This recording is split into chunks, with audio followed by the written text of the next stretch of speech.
My, študenti Prešovskej univerzity v Prešove, ubytovaní v internáte alebo keď chcete v študentskom domove, dennodenne zažívame chvíle, na ktoré si snad spomenieme aj o pár desiatok rokov.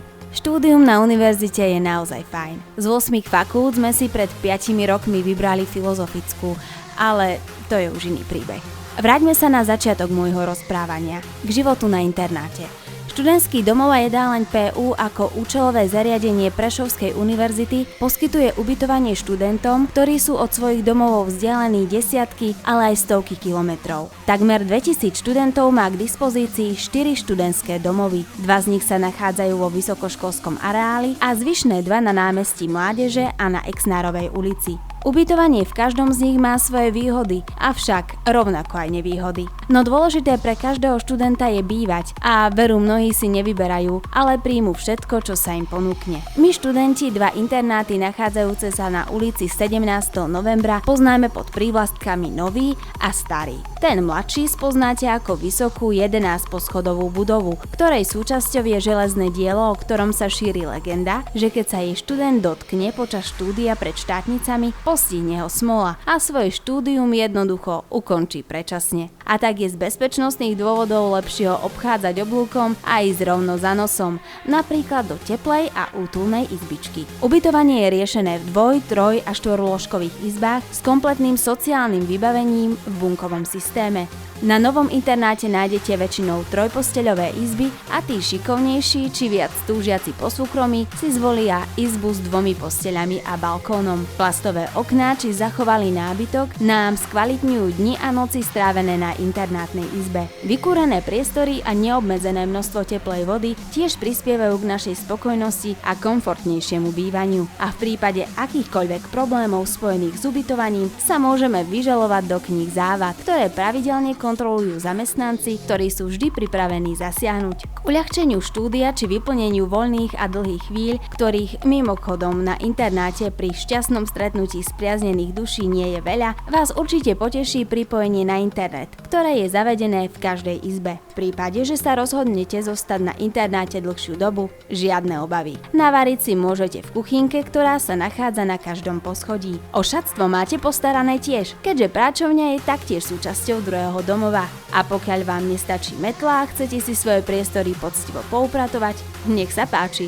Na vrátnici vám pani vrátničky rady požičajú vysávač či žehličku. Chvíle si môžete spríjemniť pozeraním televízie, ktorú nájdete tiež v jednej z miestností. Okrem toho v budove starého internátu nájdete aj študentskú jedáleň, ktorú veľmi radi navštevujeme. Hlavným dôvodom je, že sa nám každý deň na obed ponúka bohatý výber zo 6 jedál, ale rovnako aj možnosť objednania si večere. Okrem ponúkaných hotových jedál si môžeme objednať cestoviny, pizzu či iné jedlo, na ktoré práve máme chuť. No vráťme sa na nový internát, kde stojí za zmienku najvyššie poschodie. Pokiaľ ste jazykovo zdatní a chcete si nájsť priateľov z iných častí sveta, máte jedinečnú príležitosť. Bývajú tam totiž erasmáci alebo aj zahraniční študenti. A ak ste duchovne založení, na tomto poschodí vás rovnako poteší aj Univerzitné pastoračné centrum, ktoré aktívne funguje a je tu práve pre študentov. Pokiaľ si človek, ktorý nelení a disponuje darom reči, tak máš kde ukázať, čo je v tebe.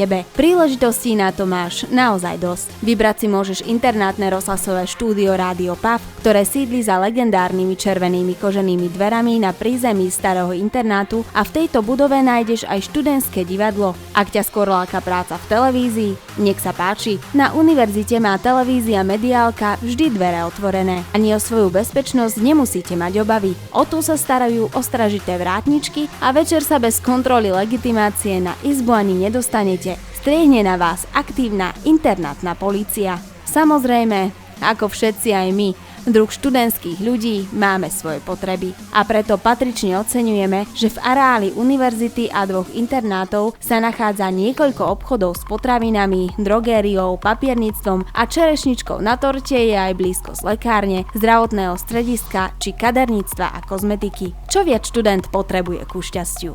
Dobrých ľudí sa všade veľa zmestí a študentský domov je toho dôkazom. Aj keď niekedy zábava niektorých študentov graduje práve vtedy, keď sa máte učiť na skúšku a čaká vás ťažká noc, ale na všetko sa zvyknúť dá. Podstatou je uvedomiť si, že tu nie sme sami.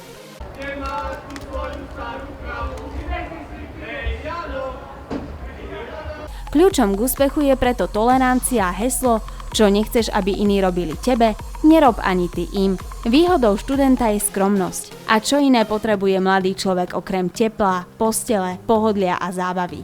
No a keď je reč o zábave, o tú v blízkosti vysokoškolského areálu skutočne nie je núdza. Na pokec s kamoškami či rande s chalanom z 5. poschodia sú ideálnym miestom menšie podniky či kaviarničky, ktoré sa nachádzajú hneď na druhej strane cesty. Chce sa odviazať? Vypnúť, osláviť narodky či zabudnúť na nespravenú skúšku? Ideálnym miestom je diskobar, ktorý si čo to pamätá a ktorý si pamätajú možno aj naši rodičia. Stále nestačí? Chceš vedieť viac? Tak si na stránke univerzity vyhľadaj a následne klikni na študentský domov a jedáleň PU a tam sa dozvieš všetko ostatné a dosiaľ neprezradené. Alebo sa dokonca chce stať súčasťou tohto sveta, nášho sveta? Tak neváhaj, stačí, ak sa staneš študentom Prešovskej univerzity, ktorý má to šťastie a nebýva v blízkosti Prešova a budeš poctivo študovať, aby tvoj prospech bol hodný bodov potrebných na získanie internátu. V prípade nedostatočnej vzdialenosti či náhleho neúspechu na skúškach máš ďalšiu možnosť, ako dostať ubytovanie v jednom z internátov, a to robiť čosi navyše, napríklad stať sa členom akademického senátu, internátneho rozhlasového štúdia, univerzitnej televízie, alebo stačí, ak kto si vysoko ohodnotí tvoje kvality na súťaži a ty sa tak staneš úspešným s diplomom v ruke. Vysokoškolský život je krásny. Jeho krásy spočívajú v jeho neopakovateľnosti a žiaľ i v nenávratnosti. Ale, ako to už býva pravidlom, všetko dobré sa raz skončiť musí, aby ho vystriedalo niečo lepšie.